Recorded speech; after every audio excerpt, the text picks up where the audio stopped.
Boa tarde. Tudo bem? Todos me ouvem bem?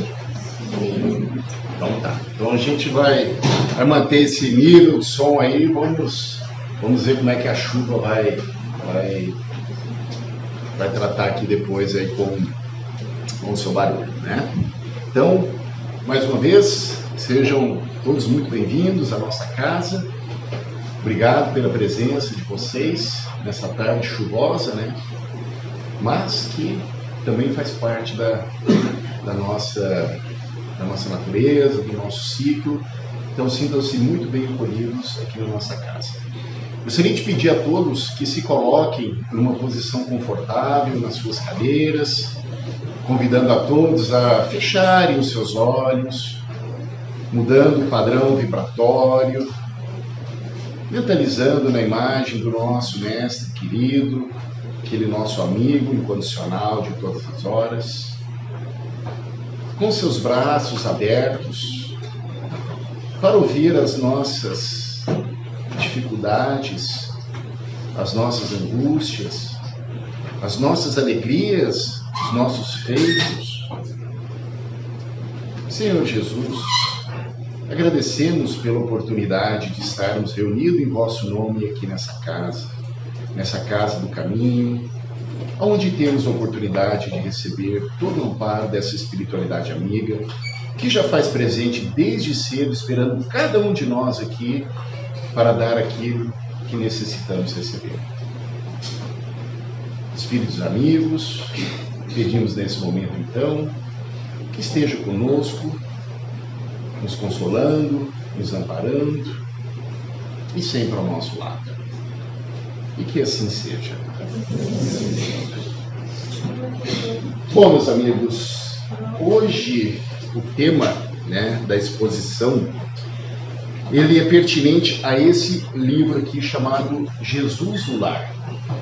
Eu não sei se algum de vocês conhece esse livro ou se tem esse livro em casa, mas é um livro assim, uma psicografia, do Chico Xavier pelo espírito, Lúcio, que traz histórias, mensagens muito lindas, ensinamentos assim muito acalentadores, E hoje nós vamos falar sobre o mensageiro do amor. Aqui é uma história que Jesus vai contar aos seus discípulos, que ele fala sobre a necessidade da vinda de espíritos para a Terra para ajudar no nosso progresso, seja esse científico ou seja esse moral, ok? Então eu vou fazer uma leitura aqui, eu peço, se possível, que não durmam, porque depois do almoço assim, fica ouvindo uma história, mas se possível, mantenha os olhos abertos, que eu garanto para vocês que é uma história muito bonita, vocês vão gostar. Então vamos lá. Falava-se na reunião a respeito da preponderância dos sábios na Terra, quando Jesus tomou a palavra e contou sereno e simples. Há muitos anos, quando o mundo perigava em calamitosa crise de ignorância e perversidade. Gravem essas duas palavras, ignorância e perversidade. O poderoso Pai enviou-lhe um mensageiro da ciência, com a missão de entregar-lhes gloriosa mensagem da vida eterna.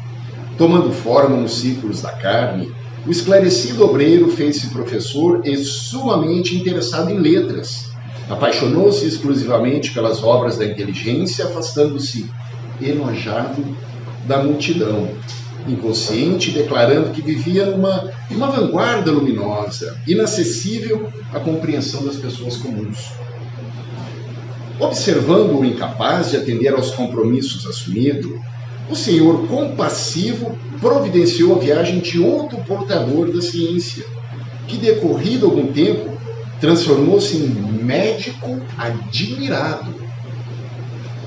O novo arauto da providência refugiou-se numa sala de ervas e beberagens, interessando-se tão somente pelo contato com enfermos importantes, habilitada a concessão de grandes recompensas, afirmando que a plebe era demasiado mesquinha para cativar-lhe a atenção.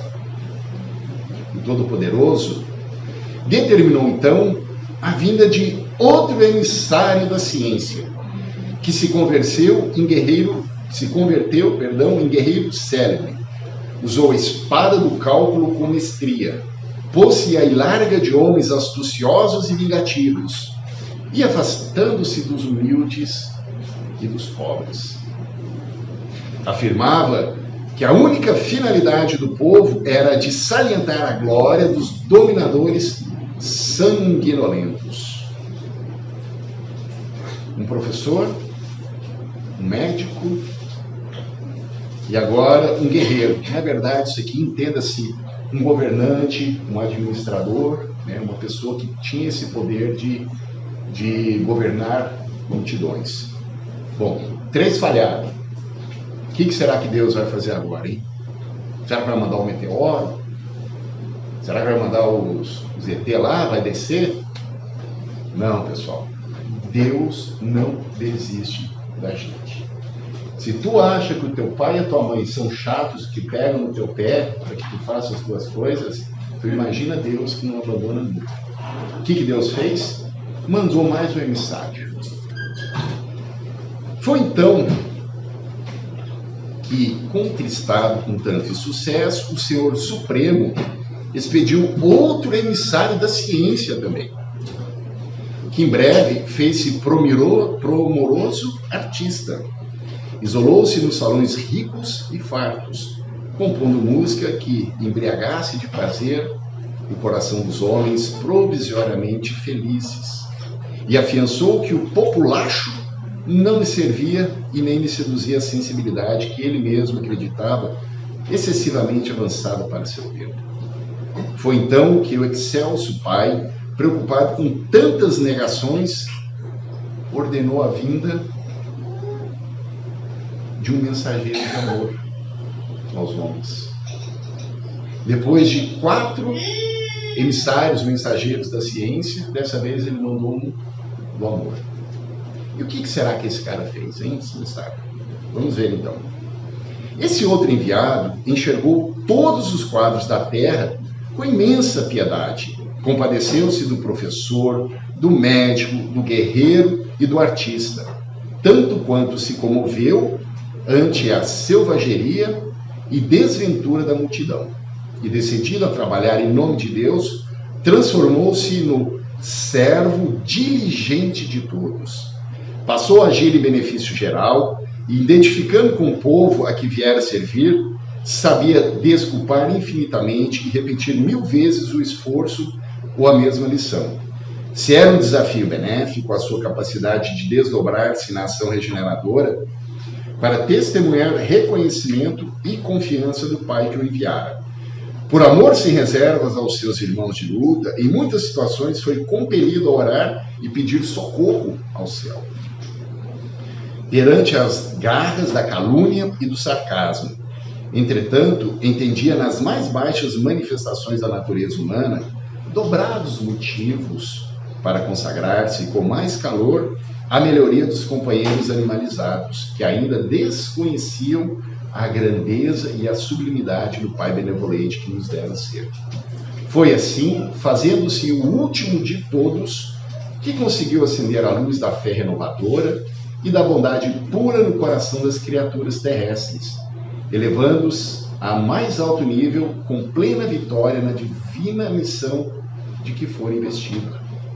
Houve ligeira pausa na doce palavra do Mestre, e ante a quietude que se fizera espontânea no ruidoso ambiente de minutos antes, concluiu ele, com expressivo, olha só, como fala expressivo, é que ele quer dizer que Jesus, ele deu uma ênfase, ele deu uma entonação nessa palavra. Cultura e santificação representam forças inseparáveis da glória espiritual. A sabedoria e o amor são as 2 asas dos anjos que alcançaram o trono divino. Mas em toda parte, quem ama segue à frente daquele que simplesmente sabe. Olha só que interessante, né? A gente vai... Bom, primeiro deixa eu desbloquear o computador aqui. Essa lição é muito interessante pelo seguinte. A doutrina espírita, ela nos ensina que todos nós fomos criados seres simples e ignorantes. E a todos nós foi dada uma centelha de razão para que a partir daquele momento o espírito iniciasse a sua marcha, até que um dia chegue ao estado de espírito puro, de uma pureza.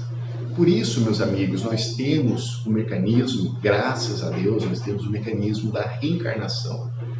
Que oportunidade que nós temos, né, de despojarmos dos nossos defeitos, talvez. Não, defeito é uma coisa que é meio estragada, né? Uma coisa que já está estragada. Nós não somos estragados, nós somos imperfeitos e um dia nós seremos perfeitos. Só que a perfeição, o que acontece?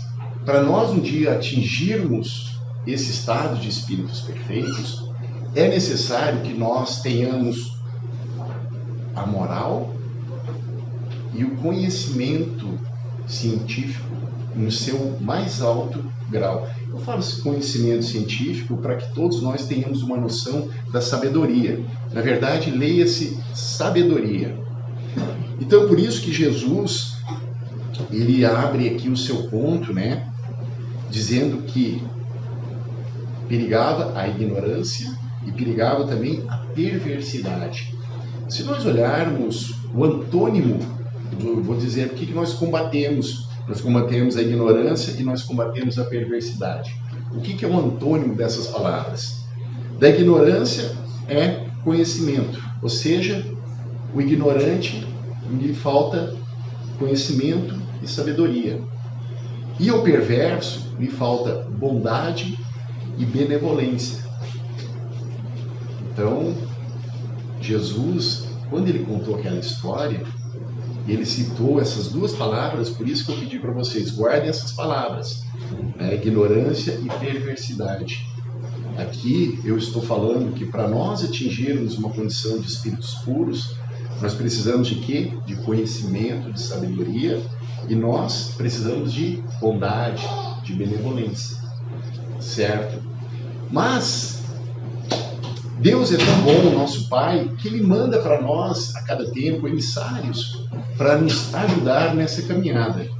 Seja nos ajudando a melhorarmos como pessoas, impulsionando a nossa moral, seja impulsionando os nossos conhecimentos científicos. Até mesmo Santo Agostinho, no capítulo 3 do Evangelho segundo o Espiritismo, ele diz que o progresso é uma lei da natureza e que todos os seres da criação, animados e inanimados, a eles estão submetidos. Ou seja, Deus quer que todos prosperem, que todos evoluam, que todos cresçam. Esse é o propósito do nosso Pai Celestial. E o livro dos Espíritos, e ao mesmo tempo que esses espíritos aqui encarnados, por exemplo, na Terra, dessa forma nós estamos evoluindo moralmente através das nossas lutas, das nossas batalhas, das nossas conquistas, o planeta ele também evolui materialmente.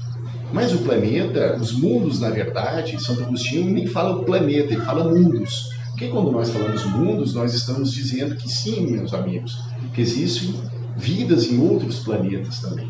Existem civilizações que estão ainda no estágio do homem das cavernas, civilizações que estão no nosso estágio, e civilizações que estão muito mais adiantadas, a quase o nível de Star Wars, né? Mas isso não é o assunto nesse momento para a nossa palestra. Isso seria há muitas moradas na casa do meu pai, que não é o tema aqui em voga.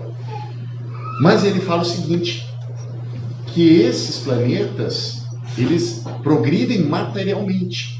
Se o planeta progride materialmente, é porque nós, seres humanos, aqui encarnados, nós também estamos evoluindo e progredindo intelectualmente.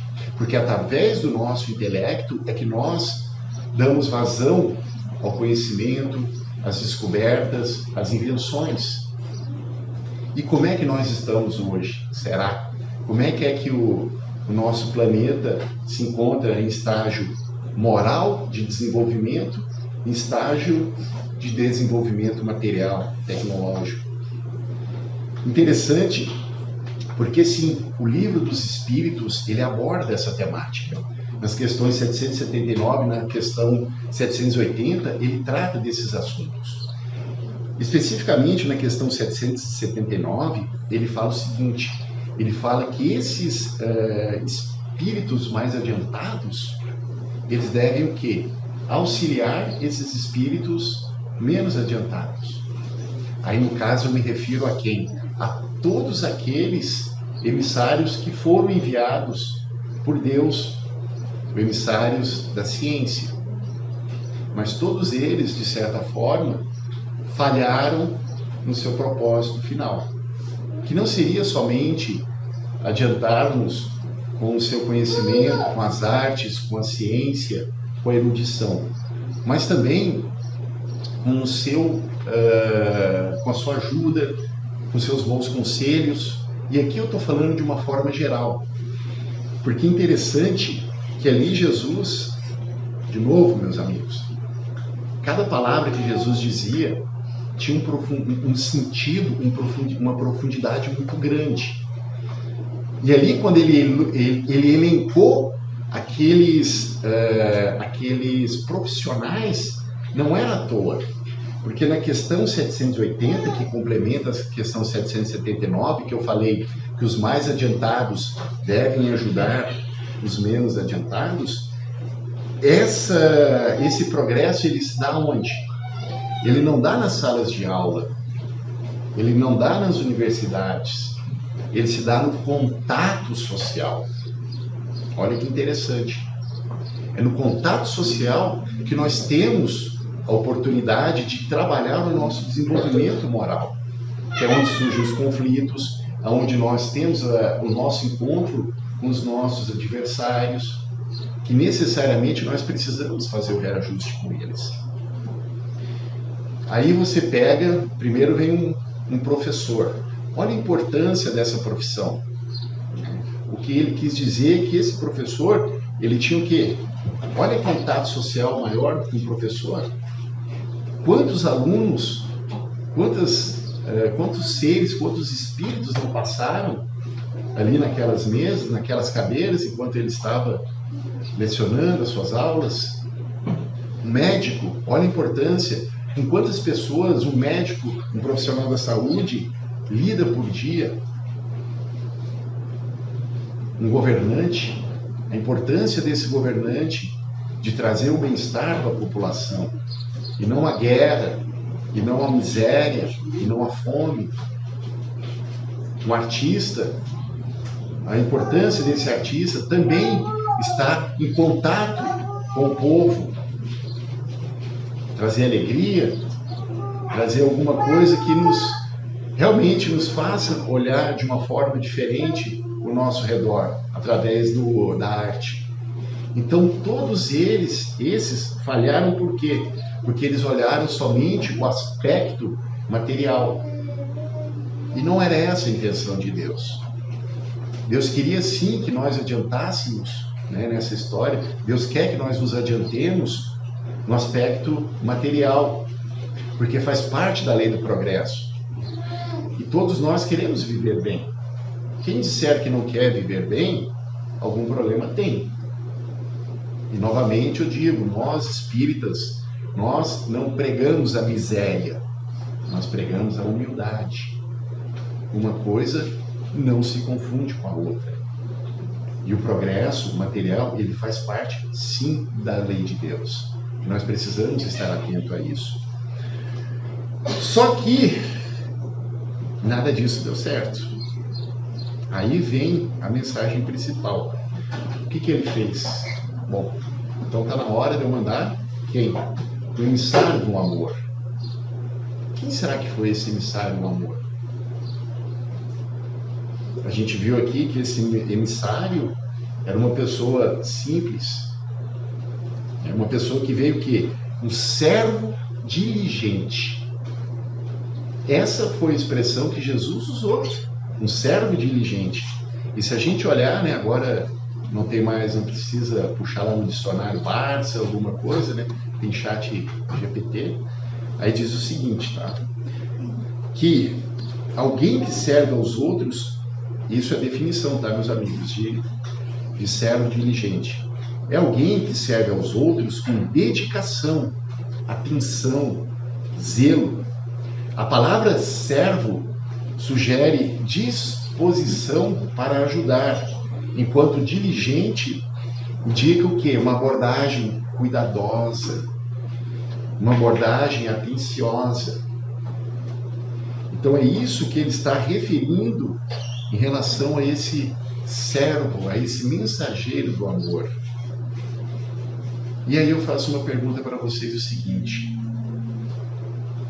será que esse mensageiro do amor, uma pessoa que tem a condição de ajudar o próximo, esse próximo às vezes nem é o nosso vizinho, não é o nosso chefe, nosso colega de trabalho, mas esse próximo é o nosso filho, o nosso pai, a nossa mãe, o nosso irmão. Será que esse mensageiro precisa ser realmente uma figura diferenciada? Ou será que nós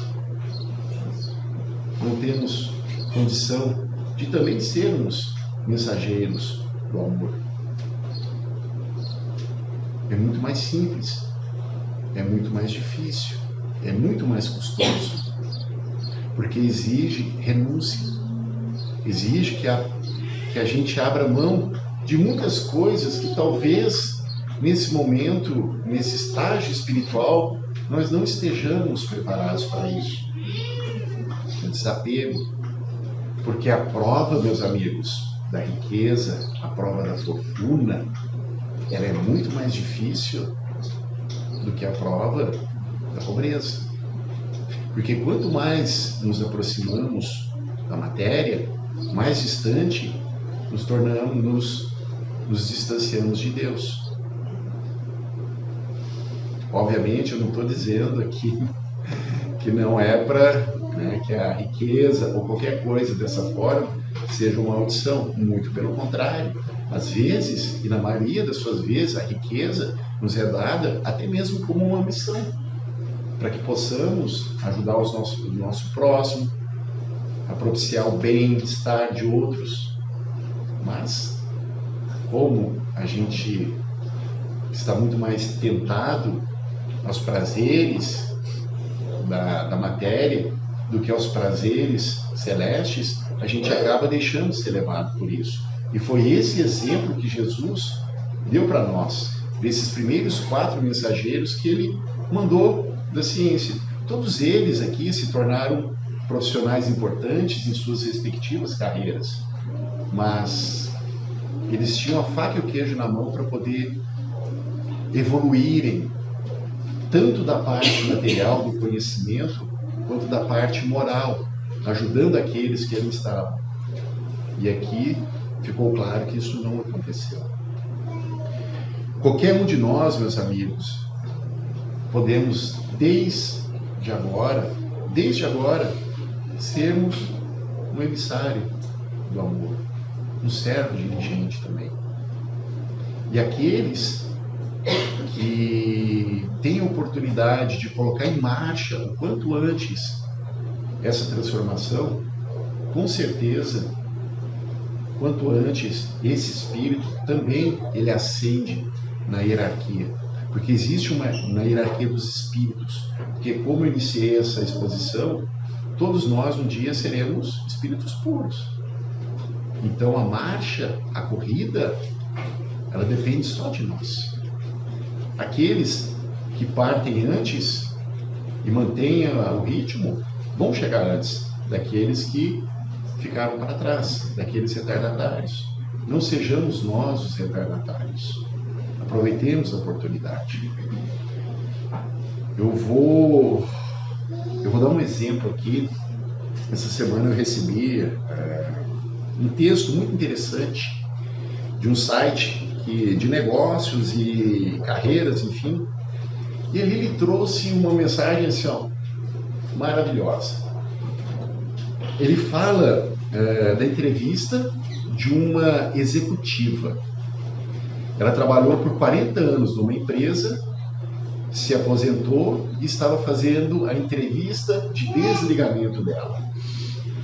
E nessa entrevista, a pessoa responsável perguntou para ela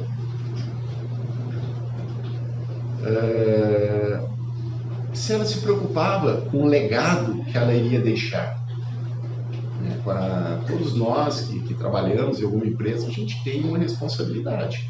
E ela, como sendo uma executiva, ela tinha uma responsabilidade muito grande.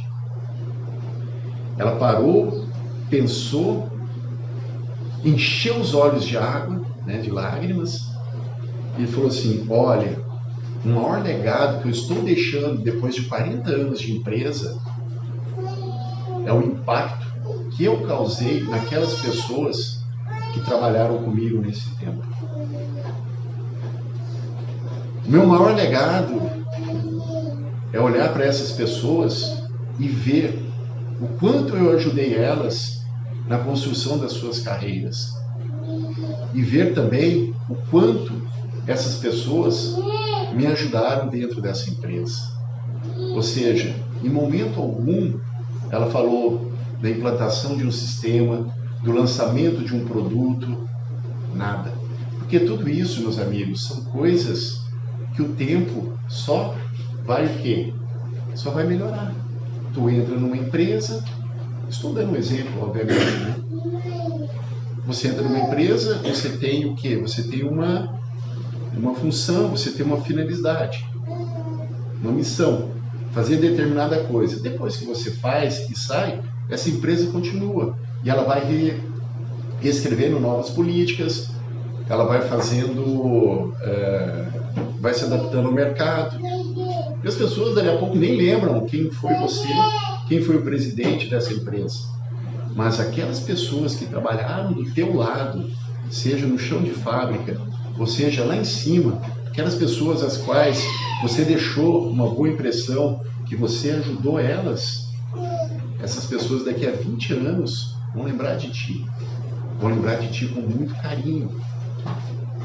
Porque você deixou o quê? Uma marca indelével nessa pessoa. E às vezes essas marcas não é dando um aumento salarial ou promovendo elas. Não. Hoje em dia, meus amigos, cada vez mais nós precisamos de uma coisa chamada consciente emocional. Para lidarmos com todas essas situações que a gente está vendo. Nós sabemos dos desafios, nós sabemos da transformação que o nosso orbe está passando. Então, cada vez mais nós vamos precisar de quê? De um apoio emocional. Sejamos nós, através de servos diligentes, apoiarmos essas pessoas, apoiarmos esses nossos irmãos que estarão precisando da nossa construção para o seu adiantamento moral. Então eu agradeço. Vi que quase ninguém dormiu aqui, contando história. Estão de parabéns. Mas agora sim, eu vou convidar vocês a fecharem os olhos e os nossos médiuns a se posicionarem para a gente fazer a nossa fluidoterapia.